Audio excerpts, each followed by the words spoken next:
ꯕꯦꯁ ꯍꯥꯏꯔꯒꯁꯨ ꯁꯤ ꯀꯩꯅꯣ ꯍꯥꯏꯕꯗ ꯐꯟꯗꯥꯃꯦꯟꯇꯦꯜ ꯑꯣꯏꯕ ꯄꯣꯔꯁꯟꯗꯤ ꯑꯩꯈꯣꯏ ꯃꯨꯟꯅ ꯈꯟꯕꯁꯤꯅꯦꯕ ꯑꯩꯈꯣꯏꯒꯤ ꯁꯣꯔꯤ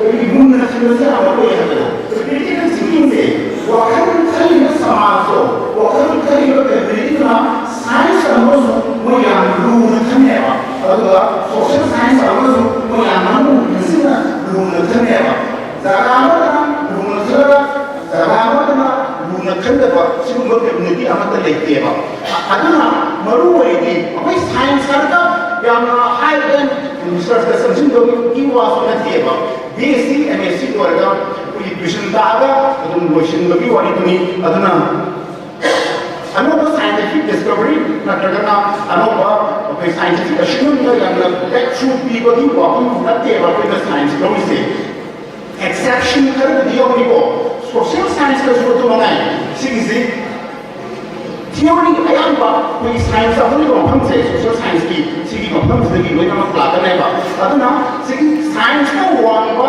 ꯁꯣꯁꯤꯌꯦꯜ ꯁꯥꯏꯟꯁꯅ ꯅꯦꯝꯕ ꯁꯤꯒꯤ ꯄꯣꯠꯁꯤ ꯅꯣꯏꯒꯤ ꯀꯣꯛꯇꯒꯤ ꯂꯧꯊꯣꯛꯄ ꯈꯪꯕ꯭ꯔꯥ ꯑꯗꯨꯒ ꯅꯣꯏꯅ ꯂꯧꯅꯤꯡꯕ ꯁꯕꯖꯦꯛ ꯅꯣꯏꯅ ꯇꯝꯅꯤꯡꯕ ꯁꯕꯖꯦꯛꯇꯣ ꯑꯗꯨ ꯂꯣꯏꯅꯃꯛ ꯇꯝꯕ ꯌꯥꯏꯑꯕ ꯅꯣꯏꯅ ꯐꯦꯁꯟꯗ ꯆꯠꯅꯤꯡꯉꯁꯨ ꯅꯣꯏꯅ ꯗꯥꯟꯁ ꯇꯧꯅꯤꯡꯉꯁꯨ ꯗꯥꯟꯁꯇꯁꯨ ꯑꯥꯌꯧꯅ ꯋꯤꯠ ꯐꯦꯂꯣꯁꯤꯞ ꯋꯤꯠ ꯁ꯭ꯀꯣꯂꯔꯁꯤꯞ ꯇꯝꯕ ꯌꯥꯕ ꯋꯦ ꯂꯩꯌꯦꯕ ꯅꯣꯏꯅ ꯐꯦꯁꯟꯗ ꯆꯠꯅꯤꯡꯉꯁꯨ ꯅꯦꯁꯅꯦꯜ ꯏꯟꯁꯇꯤꯇ꯭ꯌꯨꯠ ꯑꯣꯐ ꯐꯦꯁꯟ ꯇꯦꯛꯅꯣꯂꯣꯖꯤꯒꯨꯝꯕ ꯋꯤꯠ ꯐꯦꯂꯣꯁꯤꯞ ꯅꯣꯏ ꯌꯨꯝꯗꯒꯤ ꯄꯩꯁꯥ ꯊꯥꯗꯕ ꯌꯥꯕ ꯃꯑꯣꯡꯗ ꯌꯥꯝꯅ ꯋꯥꯡꯅ ꯅꯣꯏꯅ ꯐꯦꯁꯟꯗ ꯇꯝꯕ ꯌꯥꯕ ꯖꯒꯣꯏꯗ ꯇꯝꯕ ꯌꯥꯕ ꯖꯒꯣꯏꯗ ꯍꯥꯏꯔꯒꯁꯨ ꯄꯕꯤꯇ꯭ꯔ ꯕꯤꯁꯋꯥꯖꯤ ꯔꯕꯤꯟꯗ꯭ꯔꯅꯥꯊ ꯇꯦꯒꯣꯔꯅ ꯂꯤꯡꯈꯠꯂꯝꯕꯗꯣ ꯑꯗꯨꯒꯨꯝꯕꯗ ꯑꯩꯈꯣꯏꯒꯤ ꯀ꯭ꯂꯥꯁꯤꯀꯦꯜ ꯗꯥꯟꯁ ꯃꯌꯥꯝ ꯑꯃꯗ ꯏꯟꯀ꯭ꯂꯨꯗꯤꯡ ꯃꯅꯤꯄꯨꯔꯤ ꯗꯥꯟꯁ ꯁꯤꯁꯦ ꯅꯣꯏꯅ ꯄꯩꯁꯥ ꯄꯤꯔꯒ ꯌꯨꯝꯗꯒꯤ ꯄꯩꯁా ꯊꯥꯕ ꯅꯠꯇꯦꯀꯣ ꯏꯟꯁꯇꯤꯇ꯭ꯌꯨꯠꯁꯤꯡꯅ ꯅꯣꯏꯗ ꯄꯩꯁꯥ ꯄꯤꯔꯒ ꯅꯣꯏꯅ ꯌꯨꯝꯗꯒꯤ ꯄꯩꯁꯥ ꯊꯥꯗꯕꯤꯗ ꯌꯥꯝꯅ ꯅꯨꯡꯉꯥꯏꯅ ꯇꯝꯕ ꯌꯥꯕ ꯑꯗꯨꯒꯨꯝꯕ ꯂꯥꯏꯔꯤꯛ ꯇꯝꯕ ꯃꯌꯥꯝ ꯑꯃ ꯂꯩꯔꯤꯕ ꯍꯧꯖꯤꯛꯁꯦ ꯁꯤꯒꯤ ꯋꯦꯁꯤꯡꯁꯦ ꯑꯩꯈꯣꯏ ꯄꯦꯔꯦꯟꯁ ꯑꯃꯗꯤ ꯀ꯭ꯂꯥꯁ ꯄꯥꯔꯇꯤꯀꯨꯂꯔꯂꯤ ꯀ꯭ꯂꯥꯁ 8, 11, 12 ꯁ꯭ꯋꯥꯏꯒꯤ ꯁꯥꯇ꯭ꯔꯁꯤꯡꯅ ꯁꯤꯒꯤ ꯑꯣꯞꯁꯟꯁꯤꯡꯁꯤ ꯃꯨꯟꯅ ꯈꯪꯕ ꯑꯃ ꯆꯪꯉꯦꯕ ꯑꯩ ꯄꯩꯁꯥ ꯂꯩꯇꯦ ꯑꯩ ꯂꯥꯏꯔꯤꯛ ꯇꯝꯕ ꯇꯣꯛꯑꯦ ꯅꯠꯇ꯭ꯔꯒꯅ ꯑꯩ ꯏꯃꯥ ꯌꯥꯝ ꯋꯥꯏ ꯑꯩ ꯃꯄꯥꯟꯗ ꯂꯥꯏꯔꯤꯛ ꯇꯝꯕ ꯆꯠꯄ ꯉꯝꯃꯣꯏ ꯁꯤꯒꯤ ꯋꯥꯈꯜꯁꯤꯡꯁꯤ ꯃꯣꯏꯗꯒꯤ ꯊꯥꯗꯣꯛꯈꯣꯕ ꯈꯪꯕ꯭ꯔꯥ ꯑꯗꯨꯒ ꯅꯣꯏꯅ ꯍꯣꯠꯅꯐꯝ ꯊꯣꯛꯄꯗꯨ ꯍꯣꯠꯅꯧ ꯑꯗꯨꯒ ꯋꯦꯗꯤ ꯑꯗꯨꯝ ꯂꯩꯌꯦꯕ ꯀ꯭ꯂꯥꯁ 12ꯀꯤ ꯃꯇꯨꯡꯗ ꯃꯄꯥꯟꯗꯁꯨ ꯑꯩꯈꯣꯏꯒꯤ ꯁꯥꯏꯟꯁ ꯍꯥꯏꯒꯦꯔꯥ ꯁꯣꯁꯤꯌꯦꯜ ꯁꯥꯏꯟꯁ ꯍꯥꯏꯒꯦꯔꯥ ꯁꯤ ꯇꯝꯐꯝ ꯐꯦꯂꯣꯁꯤꯞ ꯍꯥꯏꯗꯤ ꯒꯣꯚꯔꯟ ꯑꯣꯐ ꯆꯥꯏꯅꯥ ꯍꯥꯏꯒꯦꯔꯥ ꯅꯠꯇ꯭ꯔꯒꯅ government of ministry of education France ꯍꯥꯏꯒꯦꯔꯥ ꯖꯔꯃꯅꯤ ꯍꯥꯏꯒꯦꯔꯥ ꯍꯥꯏꯔꯤꯕ ꯂꯝꯁꯤꯡꯁꯤꯗ ꯑꯩꯈꯣꯏꯅ ꯇꯨꯌꯦꯜꯞꯀꯤ ꯃꯇꯨꯡꯗ ꯑꯦꯄ꯭ꯂꯥꯏ ꯇꯧꯕ ꯌꯥꯕ ꯁꯥꯇ꯭ꯔꯅ ꯁꯨꯡꯂꯩ ꯈꯪꯗꯦꯀꯣ ꯑꯦꯚꯔꯦꯖ ꯑꯃ ꯐꯪꯕ ꯌꯥꯕ ꯅꯪ ꯄꯩꯁꯥ ꯂꯩꯔꯕꯗꯤ ꯌꯥꯏ ꯑꯗꯨꯕꯨ ꯅꯪꯅ ꯍꯤꯡꯕꯗ ꯀꯣꯟꯅꯒꯗꯧꯕ ꯐꯦꯂꯣꯁꯤꯞ ꯃꯌꯥꯝ ꯑꯃ ꯅꯪꯒꯤ ꯀꯦꯔꯤꯌꯔ ꯁꯦꯝꯕ ꯌꯥꯕ ꯋꯦ ꯃꯌꯥꯝ ꯑꯃ ꯂꯩꯒꯅꯦꯕ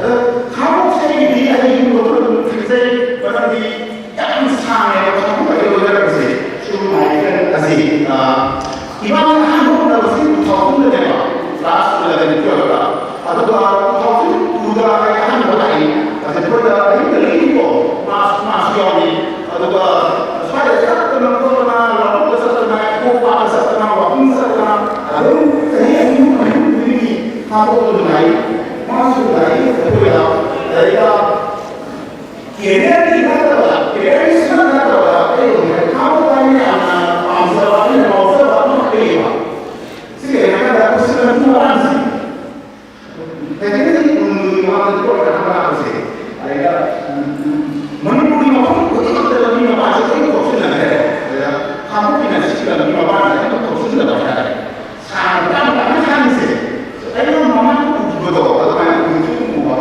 ꯑꯁꯤ ꯑꯦꯔꯤꯌꯥꯗ ꯑꯃ ꯂꯩꯔꯤꯀꯣ ꯑꯩꯁꯨ ꯅꯤꯡꯁꯤꯡꯕꯒꯤ ꯋꯥꯅꯤ ꯉꯁꯤ ꯂꯥꯛꯄ ꯀꯥꯟꯗ ꯍꯧꯖꯤꯛ ꯁꯨꯝ ꯊꯣꯛꯂꯛꯄ ꯀꯥꯟꯗ ꯑꯩꯅ ꯅꯤꯡꯁꯤꯡꯉꯛꯄꯗꯨꯅꯤꯀꯣ ꯑꯩꯅ ꯍꯥꯏꯖꯔꯤꯁꯦ ꯑꯗ ꯂꯝꯁꯦ ꯊꯣꯛꯆꯤꯟꯅꯗꯕ ꯁꯤꯒꯤ ꯑꯗꯣ ꯑꯇꯣꯞꯄ ꯖꯒꯥꯁꯤꯡꯗꯤ ꯑꯃꯠꯇ ꯏꯝꯐꯥꯜ ꯏꯁꯀꯤ ꯖꯒꯥ ꯏꯝꯐꯥꯜ ꯏꯁꯀꯤ ꯖꯒꯥ ꯑꯩꯈꯣꯏꯅ ꯈꯪꯕ ꯖꯒꯥꯁꯤꯡꯗ ꯂꯝꯕꯤ ꯃꯄꯥꯟꯁꯦ ꯊꯣꯛꯑꯒ ꯊꯣꯛꯆꯤꯟꯅꯔꯒ ꯂꯝꯕꯤ ꯃꯄꯥꯟ ꯑꯍꯥꯟꯕꯗ ꯂꯩꯒꯅꯤ ꯂꯩꯔꯦ ꯍꯧꯖꯤꯛꯁꯦ ꯑꯩꯈꯣꯏꯒꯤ ꯍꯥꯟꯅ ꯂꯩꯔꯤꯕꯁꯤꯡꯁꯦ ꯆꯍꯤ 10 ꯀꯨꯟꯒꯤ ꯃꯃꯥꯡꯗ ꯂꯩꯔꯤꯕꯁꯤꯡꯁꯦ ꯑꯗꯩꯗ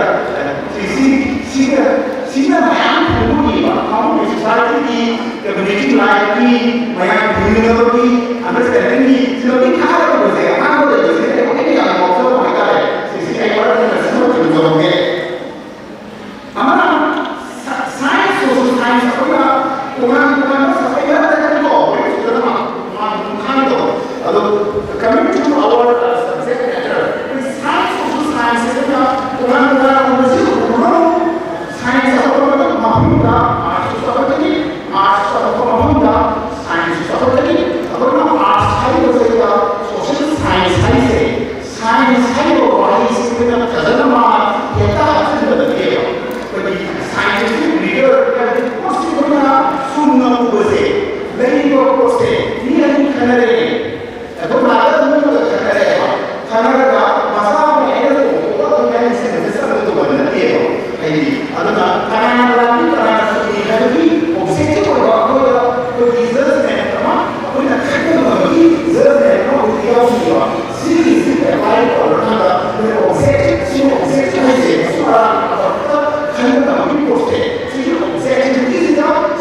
science history science mayam amada ikiyaeba adu knowledge to adu practically life apply to adu tawdreba tawdreba maru appo nasi problem mayam theory hai see problem is karana anda thagada hakanda appo isa hai ko ai adu era ta saya kemarin masalah begini dia tak tahu sih, kalau kita main game sama dia, ada masalah pergi, kalau kita pasal tahu dia na, susah macam ni, anda sekarang nak betul, aduna segi mereka pasal sosial sains itu apa anda, problem apa, soal apa mengenai sains itu apa, betul tak menurut kamu, engineering tak menurut kamu, but social science itu, when career sebetulnya when career masih boleh karena si bisa kita sebagai yang bodoh atau di prejudice atau di mindset di tahu apa finest example itu mindset apa tadi kami sebutkan ada dia ada history kami atau ada international relations company international model ini company itu jadi ini siapa orang yang kita pergi malu pendidikan dulu atau ai dia berkata nan pergi lain masih pun ada mesti ada mana yang tadi scholarship kita apa kata kita boleh apa sekarang kita scholarship kita scholarship kita apa ni kita masuk ini yang dia itu mana ada nanti kita sahaja itu mereka pasal kita sudah masuk problem kita sudah masuk mana yang itu pasal mana kita masuk ini itu pasal harus seperti everything yang pasal ini atau sport itu boleh lebih itu boleh alternatif itu boleh tak lebih itu boleh atau whatever has no engineering has no medical science has no hospital has no school has no तो पैसा लेकर कमाने को दो economy से लेकर का वो बताया तो दो करना हॉस्पिटल लेकर भी दो करना स्कूल लेकर भी दो करना टेलीविजन को दो करना रिसर्च डेवलपमेंट इंस्टीट्यूट से फाइनेंस को दो और सिंगापुर इकोनॉमी है से सोशल साइंस में इकोनॉमी है से आर्ट्स है तो दिया अगर ये बोला apa ini lain yang membuat area yang apa yang untuk saya apa ini saya apa ini aku bisa siapa apa ini saya siapa apa ini lo ini apa ini political science apa siapa apa ini economics apa siapa apa ini the high-end scientific research when innovation discovery high-end researcher, scientific researcher,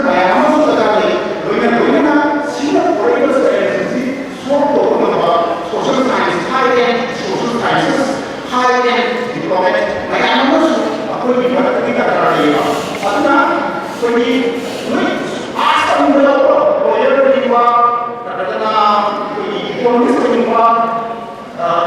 relations, diplomat,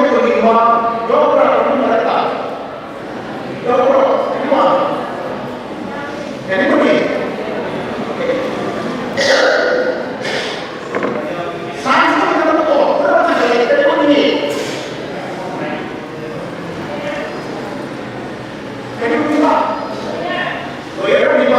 there's a great profession and then anyone else?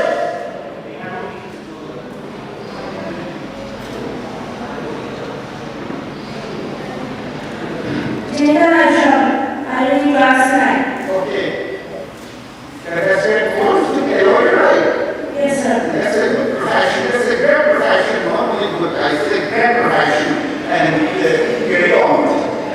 And anybody else? Anyone who wants to choose social science, arts as your career? No. Science is not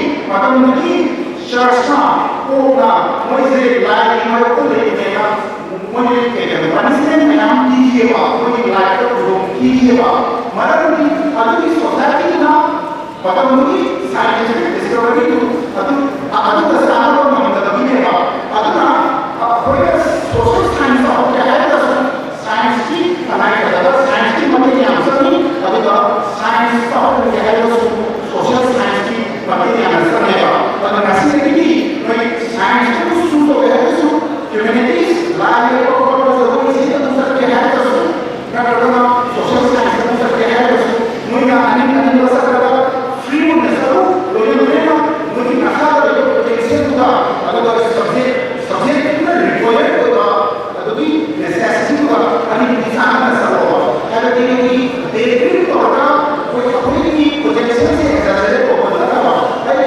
इंसान लेकर चले अरे इंसान लेकर values कोई इंसान असला हम लोग लोग ना कोई सब्जेक्ट टू को बसे लगा लेगा अरे साइंस अरे सोशल साइंस अरे तो क्या आर्ट्स को भी पता था अब ये हम लोग प्रॉब्लम है बरंती वीडियो माय सिस्टर्स ब्रदर्स और मेरे cousins they all study science and I was the only one who studied social science or arts I don't know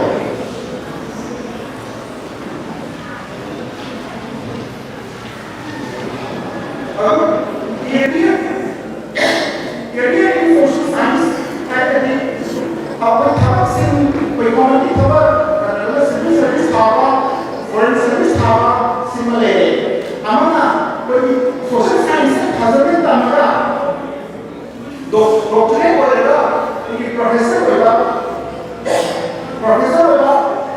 school college university college से होगा होएगा कोई तीन एक कैंडिडेट तीन एक कैसे रिसर्च इंस्टीट्यूट है डिफेंस की होएगा सो फॉरेन अफेयर्स की होएगा सो कि मिनिस्ट्री ऑफ फॉरेन अफेयर्स है तो इंडिया का एक्सटर्नल अफेयर्स है अदुम बगी खाउ होएगा सो रिसर्च इंस्टीट्यूट में आने में ये बात हो सिगुम में आके सिस्टम में आ जाएगा अगर अगर सोशल साइंस के टॉपिक आप इसको मयाम में management for business management entrepreneurial curriculum से it is also a part of social science सी social science की part हमने बात सी सुनने का चला अपने ये बड़ा कैरियर अपना कोई फॉरेन लैंग्वेज से और जवाब यूनिवर्सिटी ऑफ फॉरेन लैंग्वेज को कोई ट्वेल्थ बोलेगा तब मेरा अगर कलकत्ता में सब पढ़ते थे हैदराबाद का English and foreign language university का कोई फॉरेन लैंग्वेज से फॉरेन लैंग्वेज है French, German, Chinese, Japanese, whatever, speaking foreign languages, की लोन से तू यार बोलेगा छाप जाएगा, सिर्फ तू यार बोलेगा छाप से, तेरे जेब में उम्मा, इफ्रूमो पढ़ने, तो यूं तो की पता था रोशिया है मैंने पचास की, तो हॉस्टल होगी, तो सीना कहानी करने करने का लगा था, foreign language का मजे, नहीं जापानीज अम्मा, चाइनीज अम्मा, सिर्फ हमारा चाइनीज है, जापानीज है, कैरियर में सिर्फ क्या है तो यार है अमना अगर पॉलिटिकल साइंस का लोगों से अगर पढ़ने हिस्ट्री का लोगों से ये का फ्रेंड्स है ना लिया था अथवा एमए का मास्टर का फ्रांस का विद स्कॉलरशिप फुल फेलोशिप का उन्हें का पैसा मिलेगा कि MA in political science MA in history MA in economics अथवा मैं आपको का वो या की ऑप्शनली मैं आपको देगा Position increasingly increasing with cross-cultural studies in Myanmar, interdisciplinary cross-cultural studies in Myanmar लागेगा और ऊपर तक यूरोप देखेंगे, अमेरिका देखेंगे, एशिया देखेंगे, सीमा फॉरेन लैंग्वेज की नेसेसिटी से अपना डेवलपमेंट करें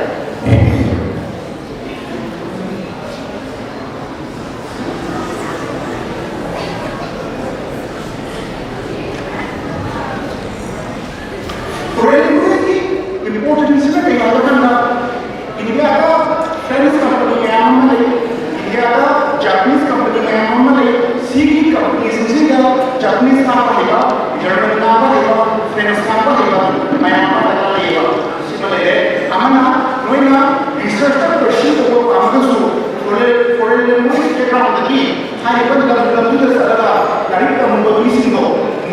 advantage yang lewa. Jadi sebenarnya normal history tak berbudi, normal science tak berbudi. Karena BA cara pertama, cara biasa lah. Ini sociology tak membuat, ini political science tak membuat, ini philosophy tak membuat. Aduh ini mah kita demand level job market lah. Itu baru na.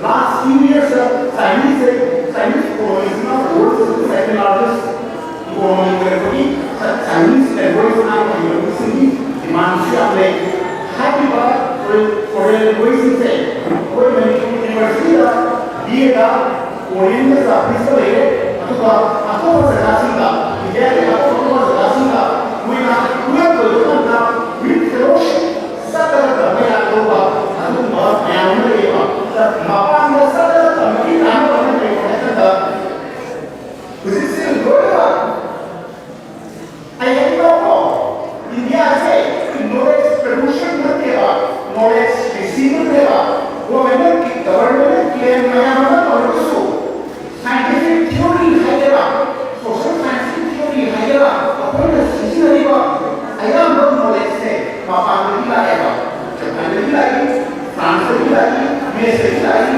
wherever तो सी knowledge से यदि university में जोड़ों university में तो मापान की दूसरी करना वाला knowledge से आंसर करने को knowledge से मुझे मुझे ऐसा हाथ से नमक होना पड़ता सही para kunsannya dari universiti na terima Hyderabad University lagi कोई बड़ी university ना Nagpur University ना syllabus yang हाथ से नमक होना पड़ता सही para kunsannya और ना सही knowledge की कैसे आप उसको आने लेगा especially with syllabus का साथ में kalau boleh apa mana saya mana saya lebih pare kalau apa university syllabus ni boleh syllabus apa kami se boleh kamu boleh sampai kamu boleh kamu boleh kalau saya regional university itu kami syllabus ni dokter kami Amerika university saya kami aduna apa yang ada dalam direct salah knowledge to direct access to targeting knowledge to first knowledge dong satu itu lewa, hai kalau pun kes, misalnya itu sebenarnya yang gua harus malah, main itu kan satu ini, aduna career in social sciences, I think I have shortly covered. So if you have any questions or queries, we can discuss. Mana kita tahu ini kita tahu dari so we freely earning sanksi. Right off. Any question? No question? Wow.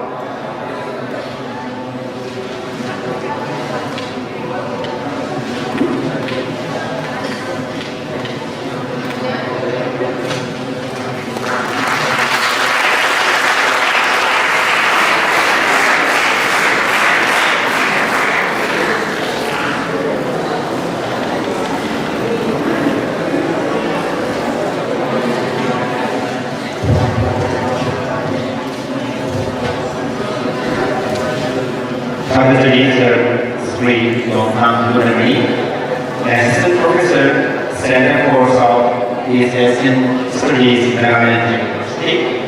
Saya menarik jumlah social science yang areas yang diakui hari in brief, wireless kita dapat tetapi itu saya di malam audition yang ada di kaitan menjadi bahkan sini kuliah career in scientific research and ibadah.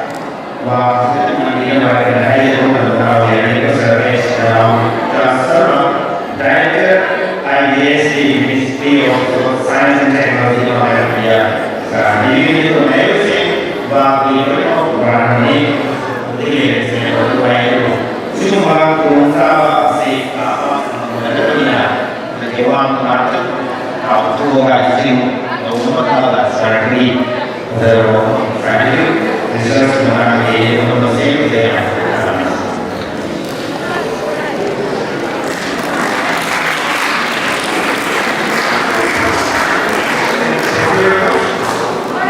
Kamu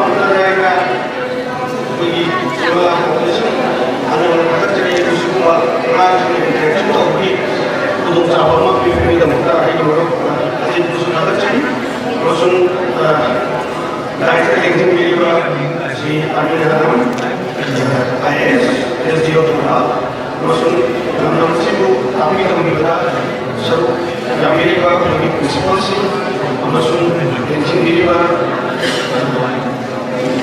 student masuk lebih banyak kalau untuk kuliah alam kita ini yang ini nanti itu knowledge share orang boleh pernah sosial yang ini penting kalau menurut yang Sudah ada urusan lagi, untuk alam kita kena bila foundation yang ada sebelum untuk dari semua semuanya itu kira konsistensi masih yang boleh terjadi dengan foundation. Atau masih bahwa ini dulu yang terjadi siapa sih kalau kita terkena sih use of the orang yang aku ini macam apa yang amal semuanya apa yang nabi dah usul ini kalau itu kayak itu kaya kan berulang tahun saya sangat sedar mengajar. Kaya sama है example हमारे साथ है। उन्हें कहा सिंधी कोई बार ऐसी चीजें कोई बनाया है। कुछ आवाज से कोई जो किया स्टेयर सिस्टम के असर साफ है। कोई मतलब ये काम के दुआ दुआ से याद हो गया साथ में आएगी ना। मेरा के साथ किलो किलो इतना बड़े मेरा के सारा कलर जी अंदर ही अब मैं क्या होगा ये कुछ तेज असर है अब तो दो यार क्या लगता है मैं तो इंटरेस्ट में होगा हम तरीका करेंगे और करेंगे इतनी सी है जितना मोबाइल में ये मतलब कितने बड़े मतलब सोचो हम यूएस कैंसर है चाहे कितना स्मॉल इवेंट है कोई महान स्पीकर हो जाना अभी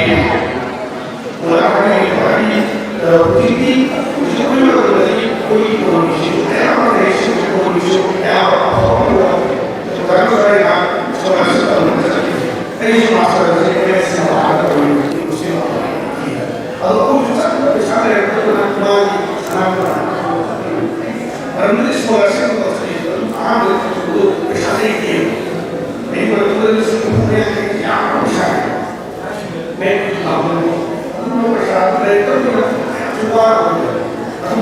coming back to the career and how you can make a career in science. Number one is we know our hard working for hard work is in everything. Social science, civil service, scientist, only one thing in science is science is the scientist. If you want to become a scientist, number one is the essence of it, and then you have this person not for 1 or 2 years. Across your career, she from prime time of you, maybe France, Masaka, your career, maybe from Spain or she continues walking.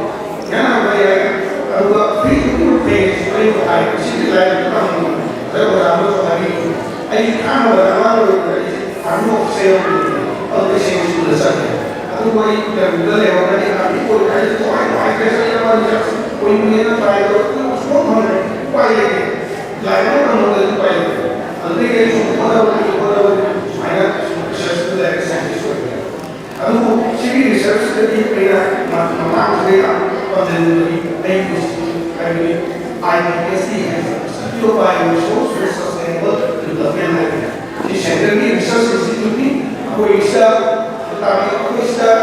vertical समाना grass समाना number one फिर यहाँ ना तो phytopharmaceutical mission जी phytopharmaceutical mission जिधर कोई ना तो कोई लेहोली पर आएगा कोई traditional healer से कोई आएगा अक्सर कोई ना नाटका दा हिलापी में तो किसी कोई अमर तो नहीं इसको परंतु कहीं को है ना शीघ्र ही सब विश्वास करे शीघ्र सब विश्वास करे रोटी का मतलब कोई ना तो विश्वास हो अनुभव तो मतलब ना कोई नहीं देश तो है कोई रिसर्च में साइंटिस्ट ना पश्चिम बंगाल से पानी का है पानी का है कोई डायबिटिक है जैसे कोई चारों सुबह डिसीजन ना अनुभव साइंटिस्ट के लिए समझे लेकिन कोई कोई साइंटिस्ट की बात है नहीं देश से समझ आएगा कोई हाईवे से तो काम करना भी na ke khora ko chi je na ama ku ni ne so para ya pe na si ma wa chi adu ko ne ko ne ko ni am scientific ko no la je ko la ni ko da ya scientific ko ni la scientific papers ko ba mara se na हम लोग question ले रहे हो तो मैं adu sama ada ko public activity section में सुन रहे public activity section से आपने तो किसी एग्जांपल को बताया होगा कोई होएगा साफ काजा इसके तो कोई तो हुआ तो पाएगा जो उसको से वो करने का अपने को नहीं हो गया अंदर नहीं चला होगा आना तो होगा फिर और जैसे साइड को adu kita masuk usaha saya ibu tu saya yang saya koi seksi saus koi tu orang tu mana orang tu jiwa saya orang ini untuk saya orang ini masuk spiritual substitute koi sejarah kita adu juga ada orang ini mereka koi institusi orang कोई पालन नहीं कोई कृषि पालन नहीं कोई bio resources कोई नौकरी for the biodiversity so we कोई मिशन बायो रिसोर्स सिस्टम का करना इकोनॉमी से खबर चले ऐसे कोई पालन इसलिए हमारा अनुभव फिर बायो एंटरप्रेन्योरशिप कोई bio science technology ministry of India government है Simoni, si bayo entrepreneurship कोई से हम भी सोचते हैं सेटअप तो हम इन्वेस्ट सेटअप कर रहे हैं सेटअप करना क्या कर पूरा हमारे यहाँ बस कौन है हम काम नहीं आते सेटअप करना पड़नी करना रेट वामी क्या चुनी ऐसे को लोग फैसिलिटी होते हैं अब नए मेल को ऑप्शन देते हैं रेडी सर्टिफाइड कंपनी ले ज्वाइन करना कोई वेराइटीज में कोई रिसर्च करते हैं अदुगा कोई प्लांट रिसोर्सेस है और उससे जिना कोई प्लांट में आपसे कमाएगा बाकी वाटर लाइट से कमाएगा सुनी और ये है उससे अदु माइक्रोबायोलॉजी सेक्शन में उसको कोई ना माइक्रोब्स में आपसे सीक्वेंस होगा कभी कभी तो भी आए आई थिंक तो करना कोई ना फूड तो कोई आए तो करना कोई बायोडाइवर्सिटी से जब कंसेप्ट बदल गया है अदुगा लास्ट में ना तक आ जाओ है क्लास 9 11 12 कोई जो कोई और क्लास की होगा स्टूडेंट है हमने जो स्टूडेंट है वो कोई शुक्र आए और होगा तो वो almost welcome you are welcome and we will serve back the next one and we will go here and thank you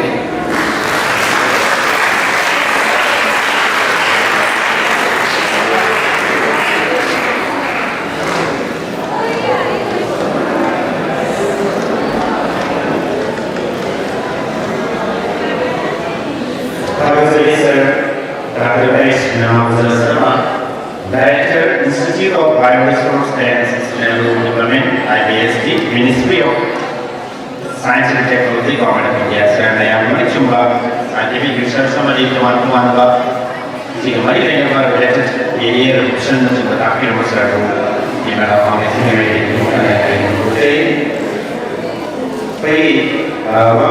sila technical students Jadi, nak seluruh ini saya bayar saya memang sudah kita tu, please you bayar question apa sebenarnya kan, mind refresh tu apa ini question apa dah mereka jadi question kerana mereka dah jadi kan multiple answers tu sangat sih menjadi question ini pun tak asik kok, si current affairs ke related कोई बात question कोई तो ini The 2025-26 Senior Women's National Football Championship, which is also known as Ratmata Jizabai Trophy. Haibati, India ki waina pangkokpa nupi singe Senior Football Championship sari kutingi pangkokpa to. And 2025-26 ki waina Manipur na mai pangkok ni. Haiba title si loba kun gamai rak shure Manipur na. Tado Government state might European model and what is it? Yari state member state no gas or bill go down on the state in the she said is the gas or the government any state of gas or bill the price between about one to the day.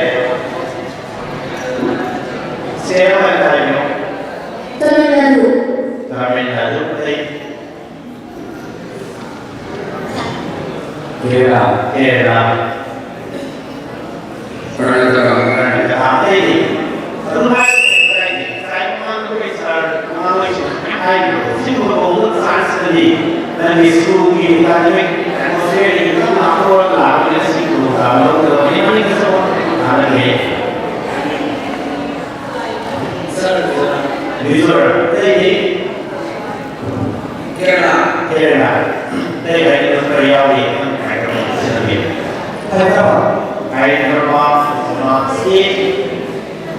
anyway, or to try. Mizoram.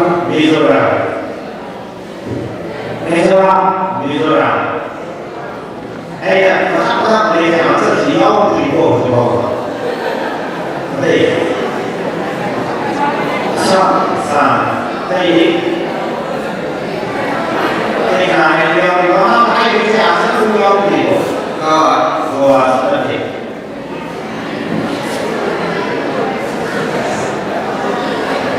Sikkim. Hey.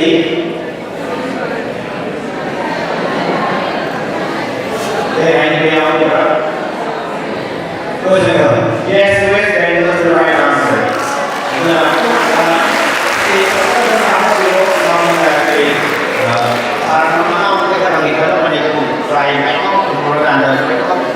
Answer semua teman-teman mereka.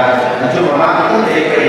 Kalau bila ini kita mengatakan dia saya mahu main ini berhasil berani itu yang dia sulit. Pemain foto betul sekali orang ini betul orang ini. Western Iowa berisi isu dia bumi yang memiliki universitas ini. Menurut Western Iowa dengan ini apa yang sekolah ini? Turning to myself, Abu, and I'm from University Secondary School. Tadi adalah Sir H. Nanauta Sharma Sir Kemsik dalam perjalanan dari coba dulu dari jadi awal ini mana yang sudah sendiri dan terus berjalan. Kemudian dia beberapa sesi itu boleh yang tersana sesi dan ano berasa. Okay. Next question adalah Tapi FIFA World Cup से 2022 का Qatar sana keren, beri Southeast Asian semua kena apa beri beri mana beri sesuatu. Kalau 2016 FIFA World Cup से कर मतलब free sana keren. Kalau dia kondisi dia beri atas main di press away dari sana yang ada di main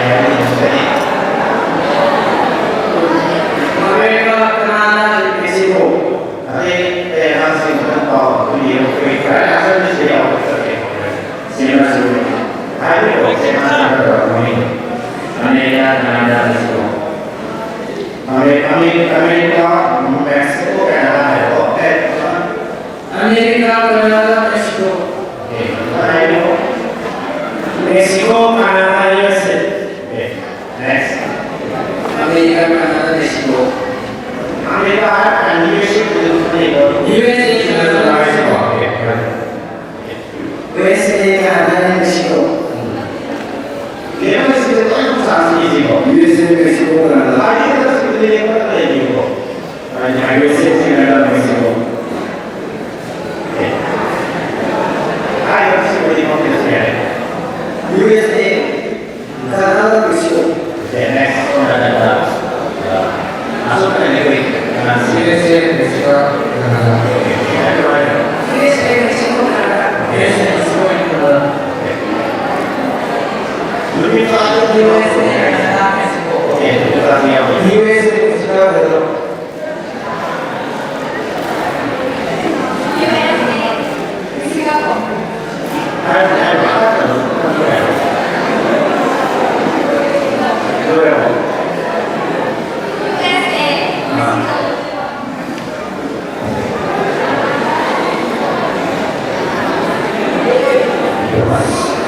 Mexico and Canada. Mexico and Canada, Canada. right answer is USA, Mexico, and Canada. They are also jointly forced to do together. They are also cooperating to provide all the states that are आम कोई तो ये वो तो विवाह कोई पुराना वाले ना हो कुछ लगा वो सिद्ध हुआ नहीं ना अदर की ये तो क्या माइक नहीं बदले जिम मसिंग जो है कहीं विवाह हो रहा है I think 48 teams will compete for the title. Let's have a feel. Yang lain masih kesulitan apa? Ada sini apa yang apa? Jadi apa main kalau tu mesti nabi kan ini juga. Wei, anak sisa satu saya tidak bisa. Kita lalu lagi, ini saya orang tu disabilitas. Kita terasa siapa? Semua orang ini jangan yang ini dari sisi asal berapa? Minggu hari kelas mana ni? My name is Rasul. I read in class 7. I represent the Best Academy Campo. Okay, thank you, Max. Saya ingin bersama dengan kelas mereka tadi. Saya sekolah ini basic kan kamu. Max, kelas itu bawa dia. My name is Sulaiman Aliman from class 9. My school name is Kuranguri School. Okay, thank you, Max. My name is Nabil Asrian, Standard 10. I listen to Grammar English School. Okay, next. I'm in Standard 10. I represent the New Public Action Institute. Okay, thank you, next. I'm Chandra, Standard 10 from New Public Action. My name is Kulapur Singh from Stanton, representing this foundation. Next. I'm myself, Reza Ramon, Standard 10. I'm from Western Border. Next. Assalamualaikum Standard 10 and I am a student of the Police Academy. Next. I myself, Samira, Standard 10, representing Wisdom Foundation. Next. I am Senator Sharkey from Standard 10, representing from Wisdom Foundation. Next. Hello, I'm presenter. I'm International from Standard 10, representing Wisdom Foundation. Hi everyone, I'm Ariba Pragan, currently Standard 10 from Wisdom Foundation. I'm myself, Faris, Standard 10 from Wisdom Foundation. I myself, Makanir Malkas from Malkas, Senator, Wisdom Foundation. Jadi, mana dia mereka main bayar saya coba bawa bibi apa ni? Oh, bawa bibi ni. Mereka kaya main ada orang bibi lah. Kami main kaya mereka. Principal kami main studi saya ni untuk sesuatu saya. Ini saya sesuatu yang kita semua buat ni.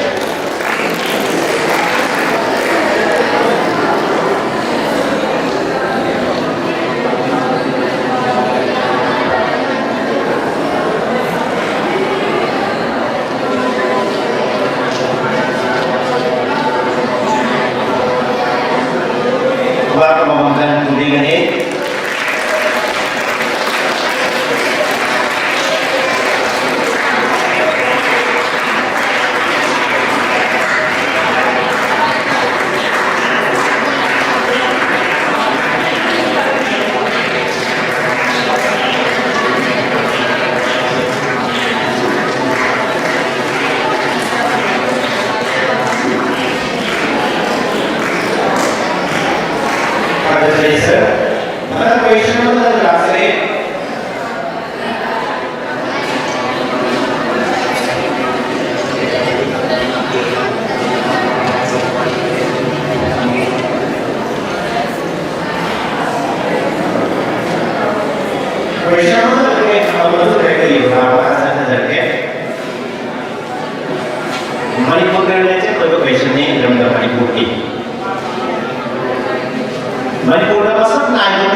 Rajkumar Chandrajit Singh Kawi, Munadari Omega Singh. Rajkumar Chandrajit Singh, hai WSA, Kadi fill the foul. Rajkumar Chandrajit Singh, fill the foul, score the foul, fill the foul again. Hai WSA Singh, when you have a low example on the location. Anything on try to you? Anything we want to have a game and screen. Anything so many. Anything. Sport. Sport. That is the big answer. Anything. Anyone? Less I said we can't Painting. Painting ada. Painting. Memang bangsa kenapa mengenal painting.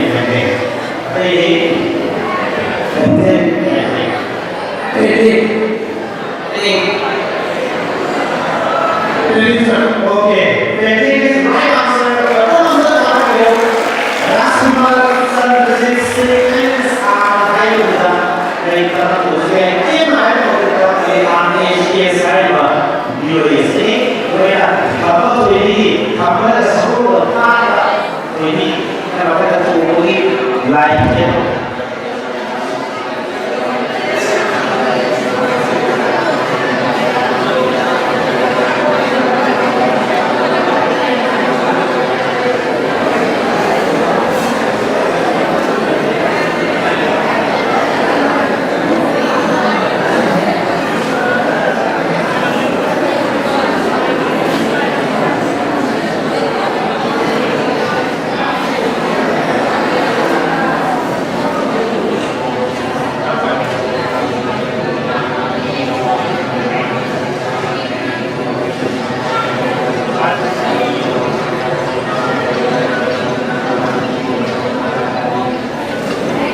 Yang sudah tahu ini adalah Bayroi Singing School Ternyata ada untuk pindah-pindah. Good afternoon, everybody. My name is Senita Rashad. I am a master.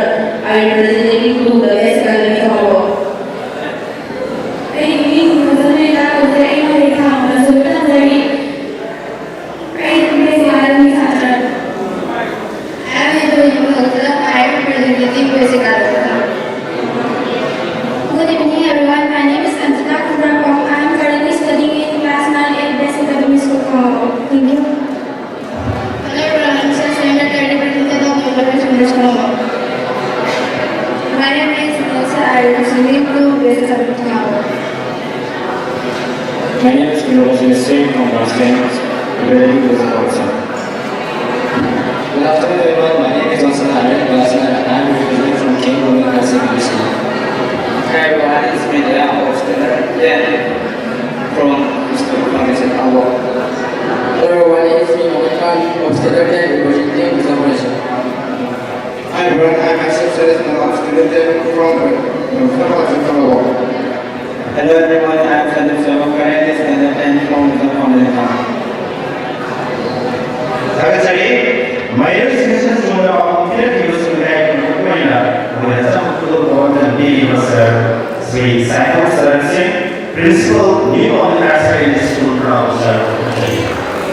Oh, Pak Mira, saya ini mengucapkan terima kasih.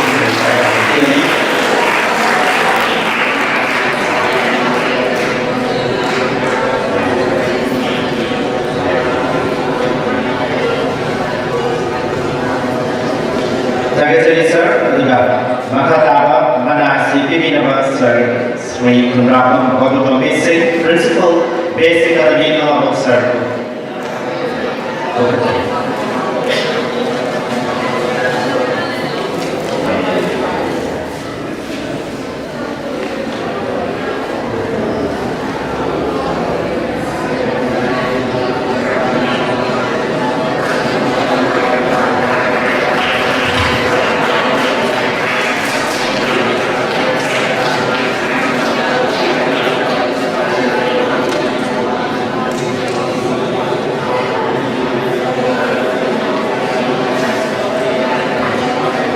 Dr. Sir, Madasri Prabhavi Makasatarakuena, speech by respected principals in Latari.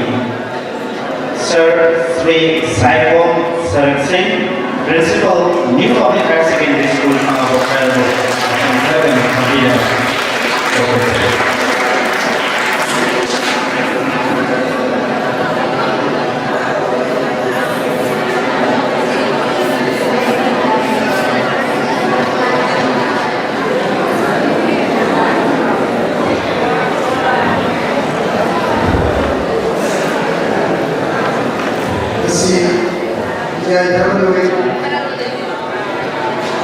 Oktober di Tarika maupun Nomaizim Nuri Kaya itu dipani panwa Nuri Kesida Lima Pau Kesina Kajen Torga Teman-teman Mensedih Bersunsi Dele Besar-besar isi Setiap Rena Bagi Tumungku Lagi Weba Satu-satu sini Career Silvi Abad Silvi yang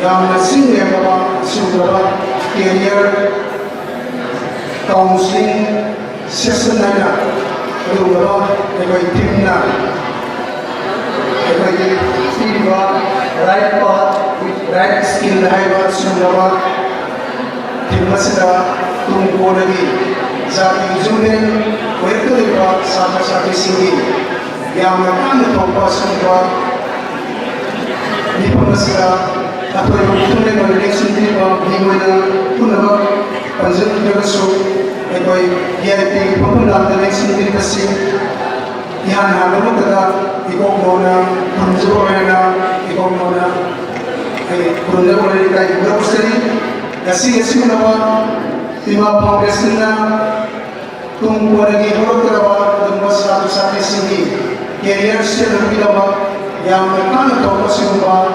Di pemasukan ekoi perimana, mengangkat mengambil scholarship adalah pengantungan di sekolah ini. Respected principal sih, vice principal sih na, baik sudah berapa yang sudah ekoi tapi kamu tahu, ekoi berapa itu na, kamu jangan, maksud, mengambil sendiri pengantungan di sekolah ini, mahir sih, musisi bersama sih, ekoi kirim ke ada, ekoi perima tunggu lagi. Saat ini juga yang berkata-kata, esok masuk raya untuk mobil yang lebih lama, jadi pada mobil maka ada aku terima dosis.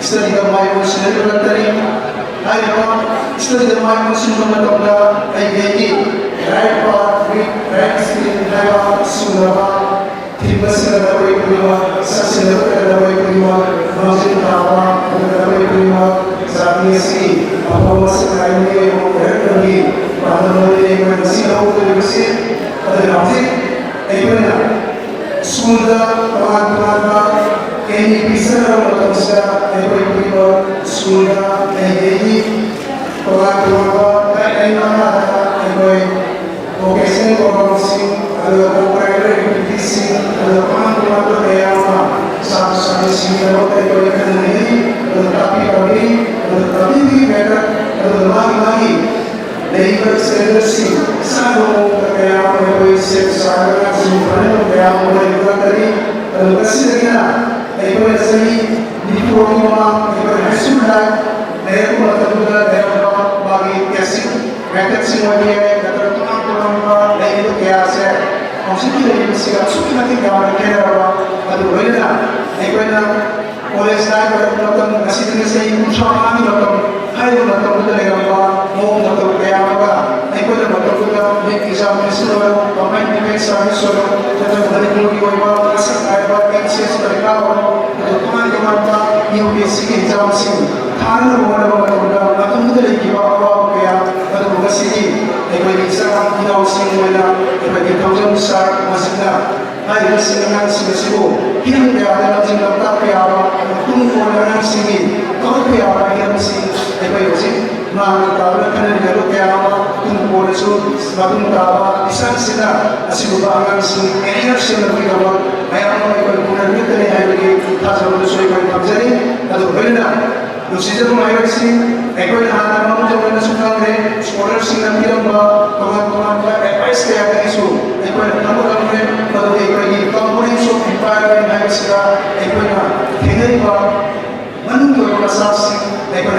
की ओइबा man अदुगा human resource side लेसिंगसी एकोइना social science का help क्या एकोइना याव figure करते अदु हजे आइना साथ सिंग मफमदा थमजरी बेबदी एकोइ हजे मेसेज को लेबा बायोस्फीयर लिथोस्फीयर एटमॉस्फीयर हाइड्रोस्फीयर आइना एकोइ कुमान कया सुबि लेबो अदु वेरना मेन स्टैंडर्ड मोनुमेंट होइबे रोड कंस्ट्रक्शन होइबे अदु नतना ब्रिज होइबे कुमान को building साथ सिंह कया मसु हाई सिंगसे एकोइ कंपोनेंट्स ऑफ एनवायरनमेंट होइबे यावनी अदु वेरना एकोइ सुतेरे एकोइ ह्यूमन रिसोर्सेस का आई सा इंडिविजुअल आई फैमिली अदु Verna I religion I community अदु वेरना आई इकोनॉमी अदु वेरना कुमान का लेबा एकोइ political media, economy media, high political services, human resource media, high components of environment the yaw open. Assume mayam nasi ekoina, nengar rumatuga, aside scholars in the Pandira, social science the engineering, high basing components of environment, Purama ekoina, Tegra class 5 to 10 movie level, Piva. social science to science la thera ko nakari adha ni sai ko scholars ni pandira basi adha singa mun lo shiro matu adha ibagi respected is diwan pandira ba tuman ba ibagi adha singa adha kurna ai sama nasi yesu na ko mamne yamna dizene yo ko sunaba ima foundation ba ko ba program se sab yaro to ai ba kurna ai ne kriya ai manu ka ne ba ai sunu kaya pandira ba kare na ko sai sa yunga yawan ma na ko ni wakalon singa prima thamlaga na ko chidima tum bolegi saat ni ma juge boina ko kali hai wo singa si singe na dusijo mai na ko prima saat ni ma juge boina ko ma tamla itham to singa prima ai sing aduga ai ima bamana aduga ai ki ai ba community sigi ai itham to singa Ito kaya pagkain sing do ko na ko ko masak tayo ni ko wala ni na ko makaro sa pagkara para sa sing kayo.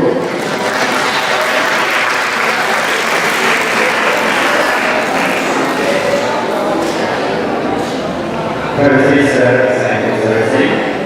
Secretary Principal, we organize secondary school.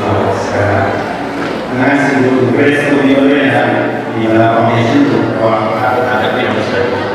Actually, but today we question of them again announcing after my face on the Mama Kiba announcing the way we are the one that they in the price to just give us the way from South is again. Question of the day, India पैसा रुपी से सीधा सिजिनरी बा हिंदी की मयेता मयाइदा हाया चिंबा यावसे सिगे रुपी science को design तो रुपी रे Himalayan करे को anyone how तेरा सिंपली रुपी साइंस डिजाइन तो किबा ये रे हिमालयन करे मेरा anyone say here who designs symbol of Indian rupee? Rupee was important rupee signs and design of people gate. In our letter, we really have to post on your question. Now, we have Uday Kumar Haiba Amana design of Kibani, I think Guatida designing it most of Mabiremana of Kibani 2010. The question of the class again, number of questions arrive from the Bharat Tribunal. I have a question: what is the highest dam in India? India, I do want to dam in money. Money the one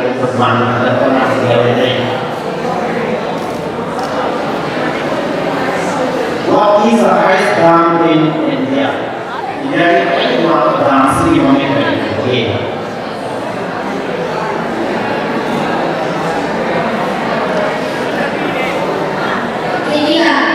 Jadi saya pernah dari kita berpergian yang lalu dari ya bukan jadi yang tadi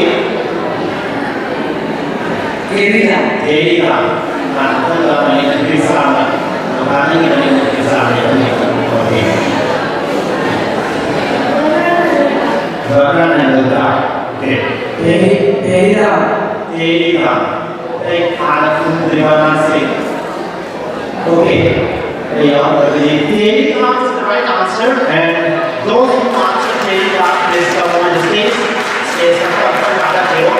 Aside, Bhagavad Gita है तो मतलब अभी वो जीते हैं centre भी आए कले मरने मतलब हान को यह बने तो वो 2006 तक ये काम कोई की बने मतलब ये काम से मास आगे भी सुजान शिकोरी ले ये काम साफ अंदर जेडी है लम मसीही आवाना किसी मकान लुक को नहीं करें ये काम से राइट देश में आए जैसे ये तो काय अनालिसिस हमारे टॉपिक का सर निकोलस सैमसन से रेस्पेक्टेड वाइस प्रिंसिपल संस्थान से स्कूल सर तो ये भी नहीं होगा नहीं स्कूल में ये क्लास नहीं होगा मैं तो नहीं है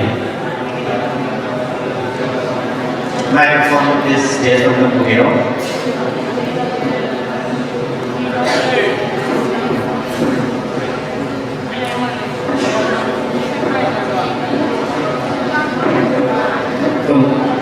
My name is Brahman Bhaskaran, student and representative from Chocolate High School, Colombo. My name is Nelson. I am in class 5 and I present in Colombo University School. Okay, thank you. Next. Hi everyone, it's me, Rulam of Standard 10, representing Buddha Foundation, Colombo. Thank you. These three students correct answer rightly to the how about the area of the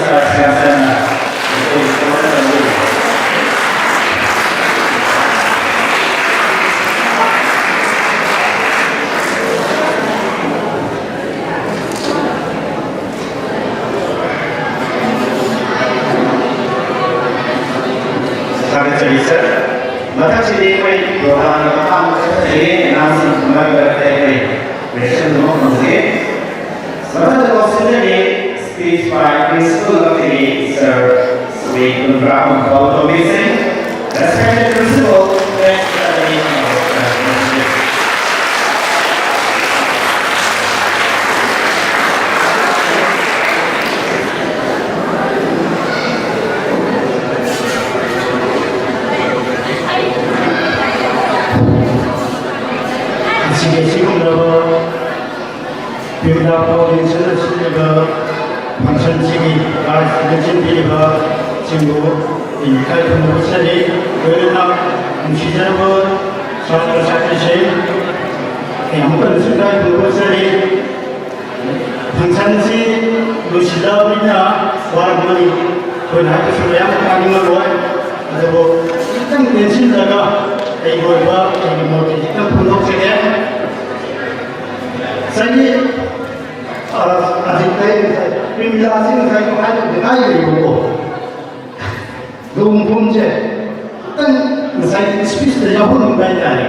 अभी company तक नहीं पहुंचना था एक light का मिल नहीं पहुंचना था इशारा विन प्रमुख लोगों ना ये शोर कभी आते अदू कभी आते आगे बहुत लोग ना कोई लाइट तमसी है वो पक नहीं ना वो ये तमसी जैसे सा वो मैंने लाइट तमसे और किसी मतंगा कोई कहीं आए नहीं masih कोई दा सचु सीधा हाई बता ऑनरेबल एमिलियन हैरब कावा डिस्ट्रिक्ट से लाइक परसेंटेज फार्मिंग पास या मतवे मापन हमें उस एग्जाम पे तो मतलब नहीं छोटा है कोई ठेंगा भी नहीं bulan putihnya kerja jauh ini, aduna sangat hukum saya tadi, sangat hukum. Kamu kata membuka, anda bukan sih. Nak kau nak berapa, nak kau minggu ini berapa, minggu itu ni nasi beberapa sangat lain, cium lagi, cium lagi, nak kau cium tidak lagi bukan bukan ni. Itu nak saja, orang sih, ikut sikum betul macam sih, namai apa, bersih orang hari makan tamaga beberapa foundation itu yang kita kan serta yang spesifik kan sendiri itu.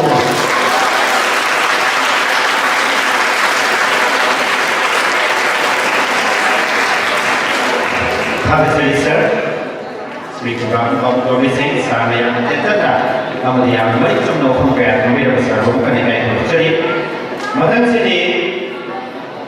Istansa High Secondary School की vice principal की तो भाई को भी बसर निकलता श्यामचंद्र से sir doctor खर्च देते ना मेयर से कभी ना बात को समझे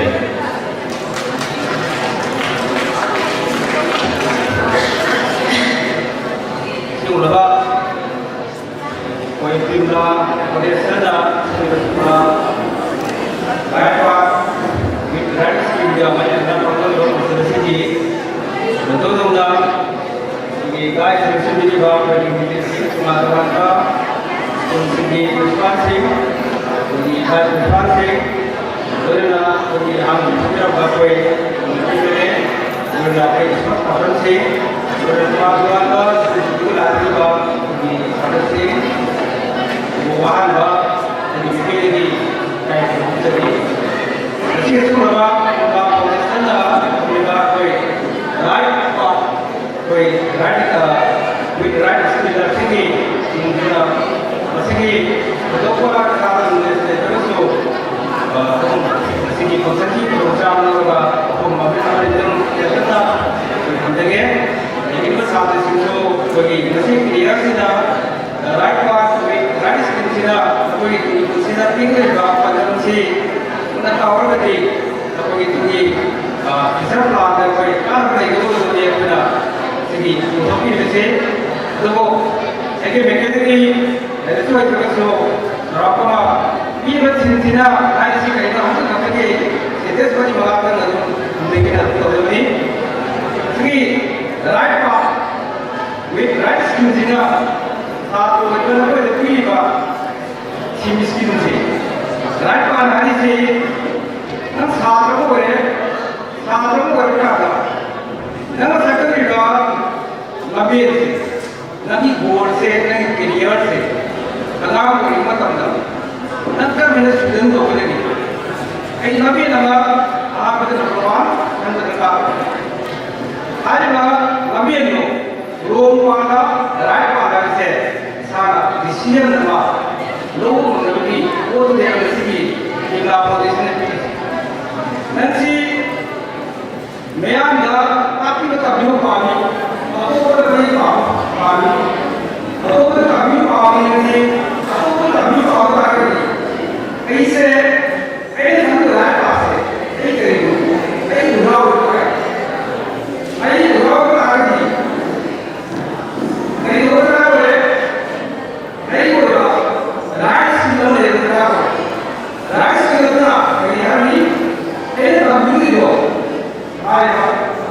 Mari kita rakyat ibu ini bertarung masih rakyat bisa mengupiah begini. Ada target itu bersama mana? Aisi ꯑꯩꯒꯤ ꯄꯨꯟꯁꯤꯗ ꯑꯩ ꯀꯩꯗꯧꯕ ꯄꯥꯝꯃꯤ ꯀꯩ ꯇꯧꯕ ꯄꯥꯝꯃꯤ ꯑꯗꯨ ꯇꯥꯔꯒꯗꯤ ꯉꯁꯥꯏ ꯁ꯭ꯀꯤꯝꯗꯨꯗ ꯀꯩ ꯂꯩꯕ ꯗꯔꯀꯥꯔ ꯑꯣꯏꯔꯦ ꯃꯦꯗꯤꯀꯦꯜ ꯅꯣꯂꯦꯖ ꯂꯩꯕ ꯗꯔꯀꯥꯔ ꯑꯣꯏꯔꯦ ꯑꯗꯨꯃꯥꯏꯅ ꯑꯩ ꯈꯜꯂꯤꯕ ꯑꯩꯈꯣꯏꯒꯤ ꯈꯜꯂꯤꯕ ꯂꯝꯕꯤ ꯑꯗꯨꯒꯤ ꯃꯔꯤ ꯂꯩꯕ ꯁ꯭ꯀꯤꯝꯁꯦ ꯂꯩꯒꯗꯧꯕꯅꯦ ꯑꯗꯨ ꯁꯝꯅ ꯍꯥꯏꯔꯕꯗ ꯉꯁꯥꯏ ꯁꯥꯇ꯭ꯔꯁꯤꯡꯒꯤ ꯃꯔꯛꯇꯒꯤ ꯔꯤꯁꯣꯔꯁ ꯄꯥꯔꯁꯟꯁꯤꯡꯒꯤ ꯃꯔꯛꯇꯒꯤ ꯅꯪ ꯀꯩ ꯑꯣꯏꯕ ꯄꯥꯝꯃꯤ ꯍꯥꯏ ꯀꯥꯟꯗ ꯑꯩꯁꯦ ꯎꯀꯤꯜ ꯑꯣꯏꯕ ꯄꯥꯝꯃꯤ ꯃꯥꯅ ꯍꯥꯏꯌꯦ ꯑꯗꯨꯗꯤ ꯑꯩ ꯀ꯭ꯂꯥꯁ 7 8 ꯇꯝꯕ ꯃꯇꯝꯁꯤꯒꯤ ꯃꯅꯨꯡꯁꯤꯗꯗꯤ ꯑꯩ ꯎꯀꯤꯜ ꯑꯣꯏꯕꯒꯤ ꯗ꯭ꯔꯤꯝꯁꯤ ꯃꯥꯅ ꯂꯩꯔꯦ ꯑꯗꯨ ꯗ꯭ꯔꯤꯝꯁꯤ ꯂꯩꯕ ꯇꯥꯔꯒꯗꯤ ꯑꯩ ꯍꯧꯖꯤꯛ ꯑꯣꯗꯤꯁꯟ ꯑꯣꯏꯕ ꯃꯇꯝꯁꯤꯒꯤ ꯍꯧꯅ ꯑꯩ ꯀꯔꯤꯒꯨꯝꯕ ꯗꯔꯀꯥꯔ ꯑꯣꯏ ꯍꯥꯏꯕ ꯑꯩ ꯁꯣꯁꯤꯌꯦꯜ ꯁꯥꯏꯟꯁꯁꯦ ꯑꯩ ꯈꯪꯕ ꯗꯔꯀꯥꯔ ꯑꯣꯏ ꯁꯣꯁꯤꯌꯦꯜ ꯁꯥꯏꯟꯁ ꯈꯪꯕꯗꯨꯅ ꯑꯩ ꯀꯝꯃꯨꯅꯤꯀꯦꯁꯟꯒꯤ ꯑꯣꯏꯕ ꯏꯪꯂꯤꯁ ꯂꯦꯡꯒ꯭ꯋꯦꯖꯁꯦ ꯈꯪꯕ ꯗꯔꯀꯥꯔ ꯑꯣꯏ ꯑꯗꯨ ꯇꯥꯔꯒꯗꯤ ꯑꯩꯅ ꯀꯔꯤ ꯈꯟꯒꯦ ꯂꯣꯌꯔ ꯈꯟꯒꯦ ꯎꯀꯤꯜ ꯈꯟꯒꯦ ꯑꯗꯨ ꯇꯥꯔꯒꯗꯤ ꯑꯩ ꯁ꯭ꯀꯤꯝꯁꯦ ꯀꯔꯤ ꯗꯔꯀꯥꯔ ꯑꯣꯏ ꯑꯗꯩ ꯏꯪꯂꯤꯁ ꯗꯔꯀꯥꯔ ꯑꯣꯏ ꯀꯝꯃꯨꯅꯤꯀꯦꯁꯟ ꯁꯨꯃꯥꯏꯅ ꯇꯧꯗꯅ ꯇꯣꯉꯥꯟ मागी राइट पासिगा राइट सिग्नसिगा कंबाइनिंग होगा नन सेकंड लगे तो सक्सेस हो गए आई राइट पास ले ऐसे सेकंड लगे नहीं ले अब वो एक स्कीम ले तो ताकि ऐसे सेकंड लगे तो बाइक अब तो स्कीम ले ऐसे स्कीम ले अब तो ऐसे सेकंड लगे ले अब तो वीडियो बाइक वीडियो ले तो ताकि ऐसे सेकंड लगे ले Ibunya animasi kembali terkan saat tiba adalah proses sila. Ini satu bagian dari itu sila. Mereka pun berjuang lagi. Number one, ini asumba kami adalah tanpa tiba musuh. Ini sila sila juga. Pasti kembali adalah saat sila ini boleh berjaya. Kita tahu yang boleh begini. Kita boleh satu visi. Ada kerja sini. Semua Satu jaga, sebenarnya benar. Satu ini dengan kita, bahwa kalau masih di jaga apa, dokter boleh apa, energi skill apa, masih di jaga tahu apa itu hanya apa. Dan bahan itu boleh ada sebagai apa. Ini kau iba, right bahan harus sudah. Ini bahan itu ada singgah, singgah dengan jauh terhadap ini. Kamai itu produksi itu kalau ini second kalau itu, baik apa ini hai apa. Dia pun mengerti, atau kalau dia posting foto, atau benar itu harus datang, atau benar dapat berbeza semua. Lalu mengerti sebuah lagi bah, seperti dari mereka ini, ini pun tahu sendiri, sebuah dia tidak dia posting itu benar apa, dalam segi kita ada segi anda lewat, mengatakan lagi sebenarnya itu bagus. Hanya berlebih, kalau berlebih yang masih, kan berlebih.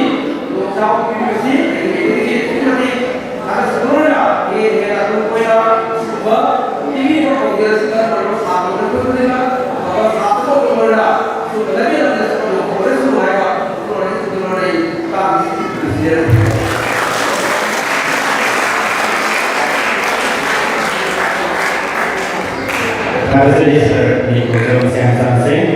Respected Vice Principal Sir Higher Secondary School, Sarnaya Amit Mohon, Alhamdulillah mengucapkan sini, Sir Ilan Jiwon Singh, Respected Vice Principal KM Higher Secondary School, Sir Mohon Terjadi dan Alhamdulillah mengucapkan.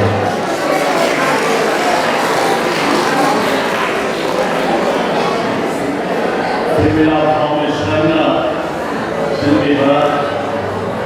Alam singgi, koi, मेरे counselling नसीना हंसा और मेरे भाई अशिरस्कुमा करुणिता राजदा नेकर पिरंगा काइफनेगा हम FC और बोले मेरे करुणा resource person सी जो profession सी हो और पीवा कोई जिला प्लानिंग ला library document program yati juga teman-teman program sini school sini principal juga principal ibu sekolah api dokter rumah mereka dari waktu itu sekolah bagi makan dari sini logo tahu aduna waktu kalau macam ni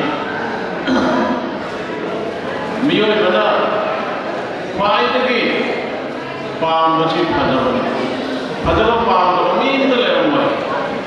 ꯐꯖꯕꯁꯤ ꯑꯃꯨꯛ ꯄꯥꯝꯕꯁꯦ ꯑꯅꯤ ꯁꯨꯗꯦ ꯑꯗꯨꯒ ꯑꯐꯕ ꯊꯕꯛꯁꯦ ꯑꯐꯕ ꯋꯥꯈꯜꯁꯤ ꯊꯕꯛꯁꯤ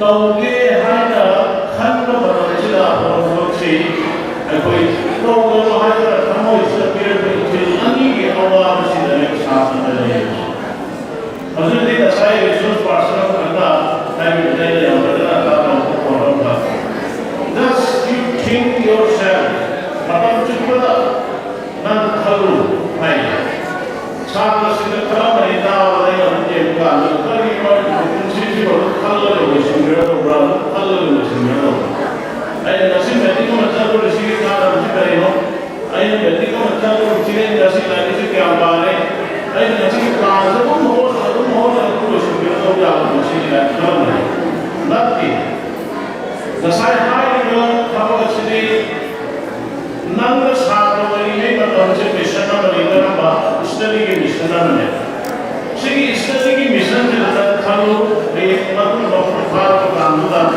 नन खान दक्षिया है कोई में वाले स्थिति में डॉक्टर फार और कोई डॉक्टर बाबा से कहीं बाहर दे मसाद के आलो सुमको फार ले मतलब डॉक्टर बाबा माता तो भी आई तो भी है अदुना saya angka benda तो बाहर तो आई तो बताए मान पुंग मशीन हंगे वो लाइक पाता अदुना ये लाइक पाता से पुंग ये लो पाता नहीं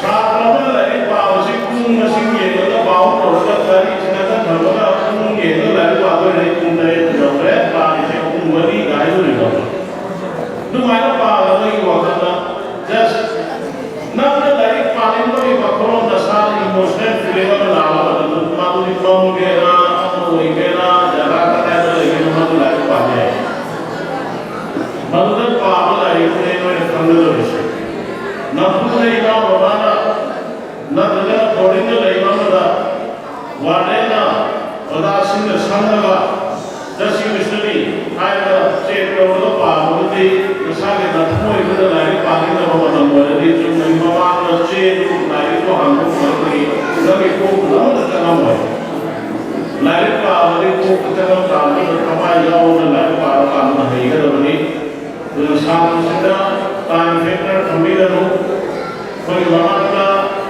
कोई कदमों में पास में रहना ayo kikung mga ada na lagi pa kasi kung di pa ano pa ito di lagi ko pa dahil ko isa sa meron na ito. Ang may natin ay kung di pa mga hari di pa pa ito magkantay exam to ko na magkaw mo pangi. Ako na matanda na magkantay na ko na di ko matay kung saan di pa na sa mga mga 50 ka di pa mo ang mga laki. Matanda na wala sa makikisi ang ligi. Ako yung usawi. yang seksina masih lipur lalu 1991 90 based dari Kanada aku isi second division tahun 2050 ke 3 BC kerja macam tu dah lari kerana sudah lari ke dari mana lagi pas sedang apa macam tu tadi nabi itu boleh pergi film Islam yang nabi hari ini siapa yang berbahasa ini nanti parlimen pauling berjumpai. Nah, hari ini IT PC, IT 7 IT dari mereka itu pulau jauh pun mampu itu pernah pernah. Tapi anak belum IT kerja IT ini yang sudah IT 5 pernah yang mana dia kau sudah dia. Situation ini change lagi. Kalau sampai tidak ada saya, just do not think your marks. Nanti pak, kalau orang dah lari tu dah lari, pak lari tu dia boleh sudah dah semua orang tu kan. Macam tu sesuai dah try tu, mesti saya pun yang try dah happiness tanam ni kali mana tadi. Nasi itu dah lari dah, ikan semua dah saham tu lari yang ni dah. Pura tu pura dah. Ini mana jadi mana pura tu coba lagi orang ni dah lari dah. Sah. Result है सुबह अपन लोग pressing हम लोग के लोग ने मागे बाबा को कोरोना लगी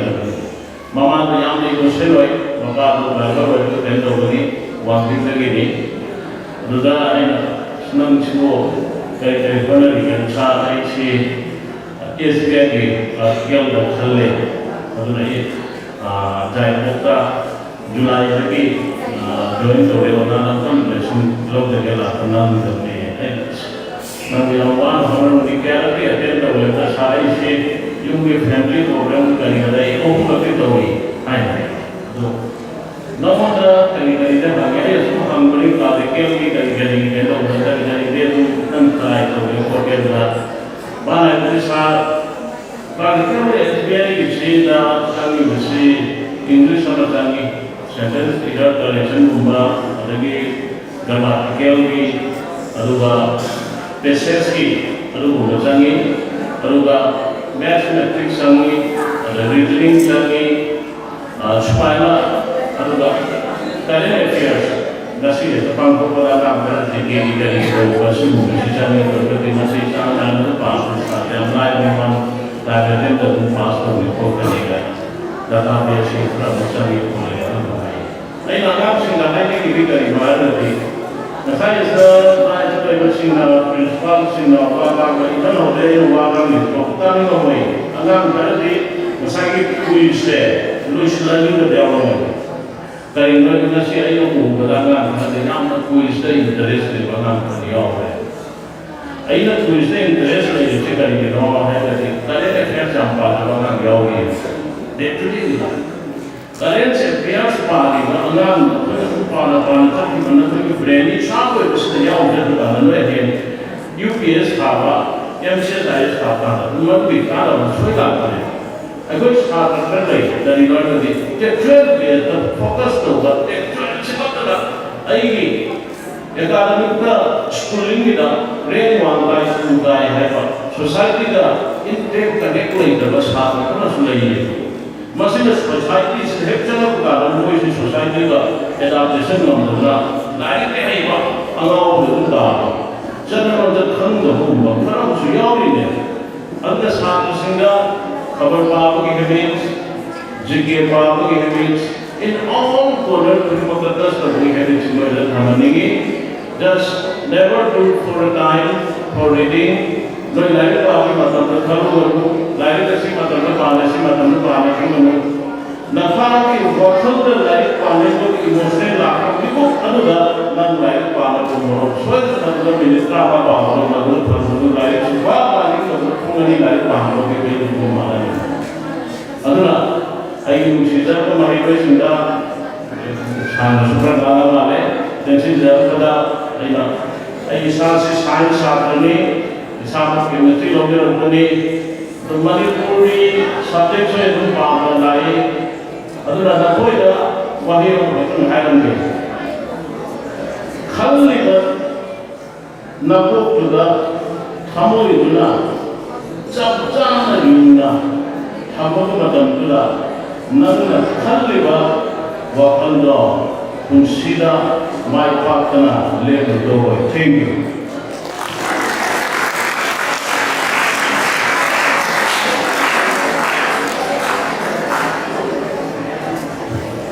Thursday, sir, Lam Subham Singh, sir, Vice Principal, KMW Higher Secondary School, sir, Nayan Chunga, Maiba, Kaya Thamira, sir, Kai Nuchari.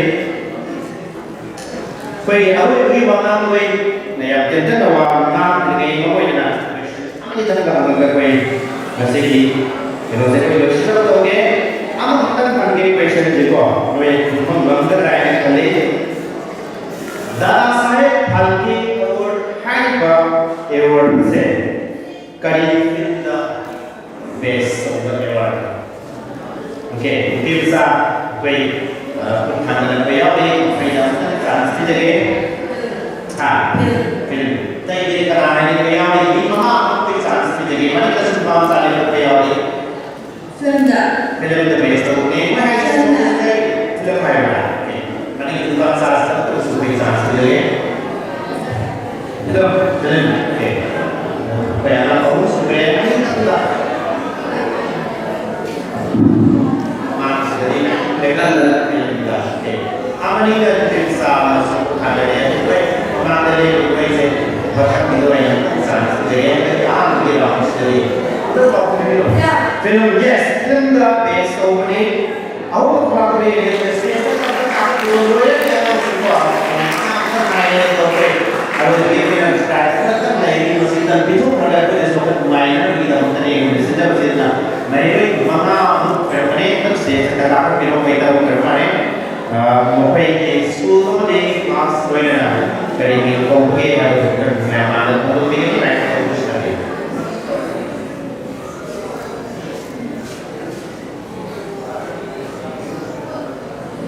main school day class.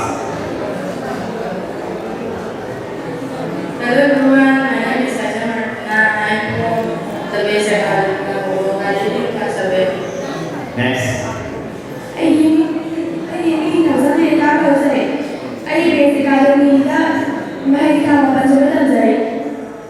Good afternoon everybody, my name is Janita Kashyap. I am in 9th standard. I represent to the base academy Congo.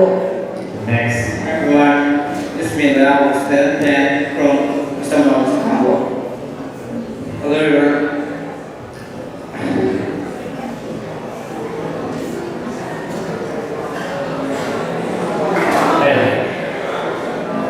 Myself, the community girls from class 8 in Ari Game Working Secondary School, Congo.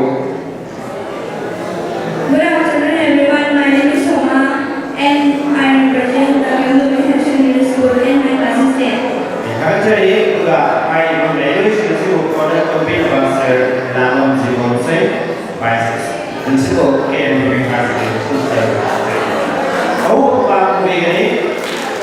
Darasai pasti berkaitan narasi hingga besowa untuk menjadi lebih awal sikit juga fighting power orang semua. Kemudian lah, kita usia pasti kita sedang belajar. 2025 को पहला darasai pasti award से मोहनलाल खलीफा South Indian actor Muhammad Hussaini.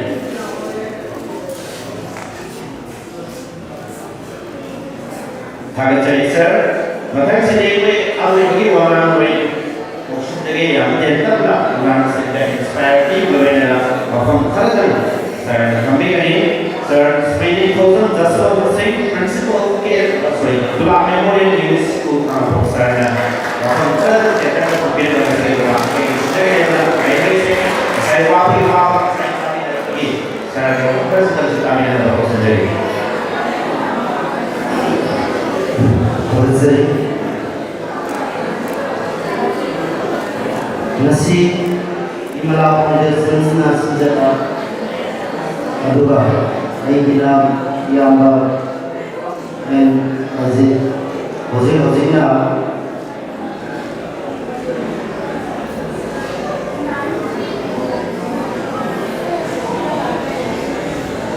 research officer.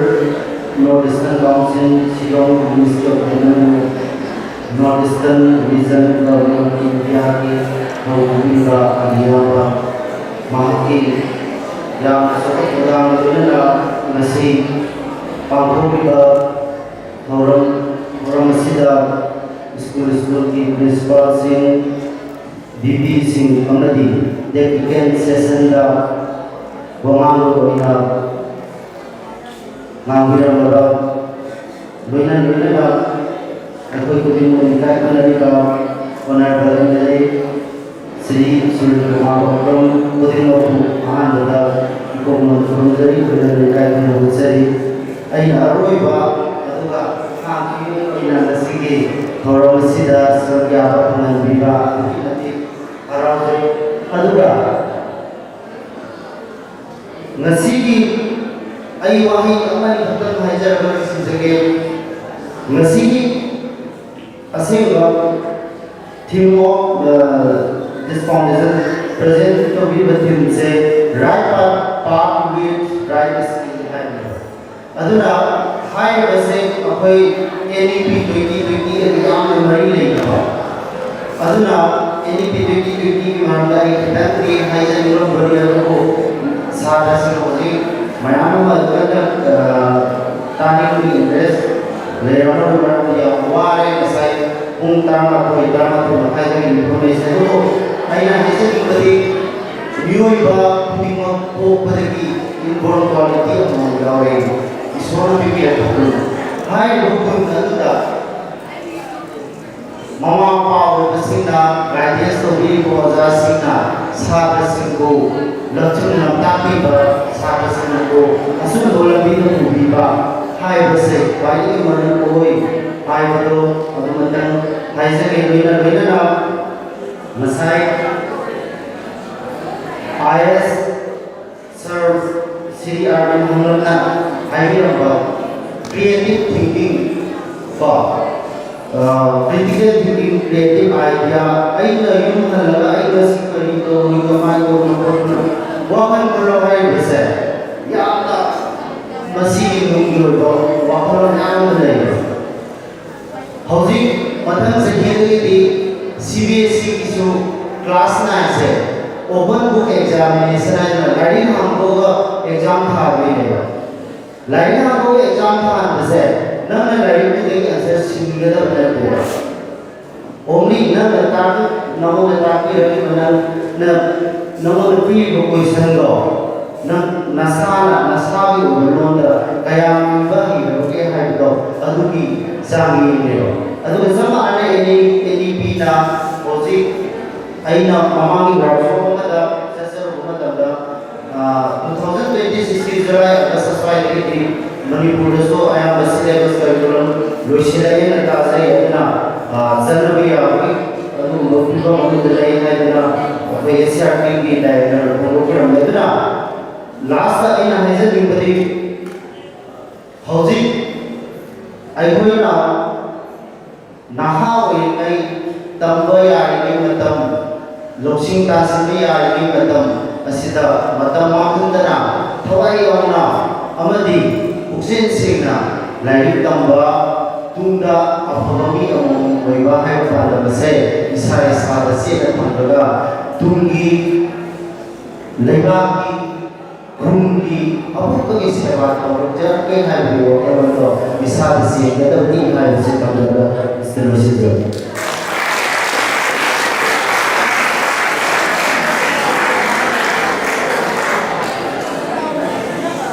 Thank sir di program tersebut saya principal La Memorial Institute now saya yang hari ini bawa yang mengenai masalah dan mencari mereka sendiri masih program solusi bagi putra yang berbeda. All things di mana foundation sesuatu terbaik bagi di Indonesia. Now thank you Sandra Singh, Laisham Bharat Singh, research scholar, Department of Mathematics, Manipur University, Ocean Delhi.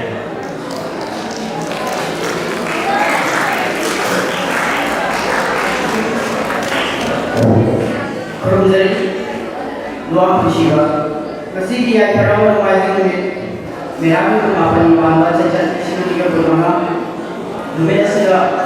Lain tahu berkata okey. Pimela Foundation ni. Janji bangga pun hari ini pakai saja program.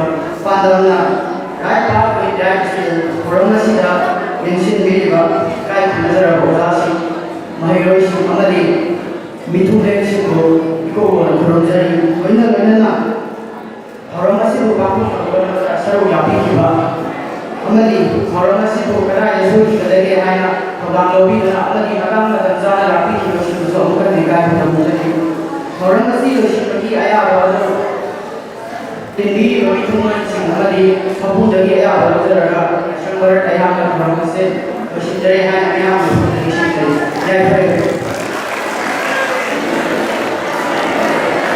Jadi itu lahir membayar ketika bagi home si judo di daerah Turki akademi Muslim di saya sana sampai sekitar bahasa Tuhan sebelum kita sudah hari ini lepas sedikit untuk itu saya sani sana baru nanti lakukan apa